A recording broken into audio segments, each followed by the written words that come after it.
After the last short video I did on spring cleaning for your speakers and how to clean them safely, I had a couple of comments asking for information on cleaning other items.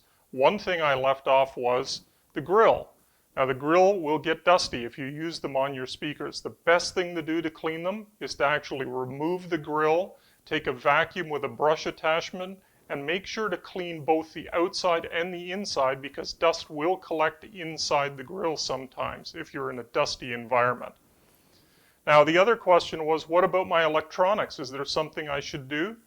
Go to your local computer supply or office supply store and buy a can of compressed air cleaner. They make them for cleaning computer keyboards. Now here's a trick. You don't want to actually stick the nozzle down inside the vents of your electronics, and to make sure you don't make a mess, have a vacuum running with a brush attachment in one hand on the other side of where you're cleaning.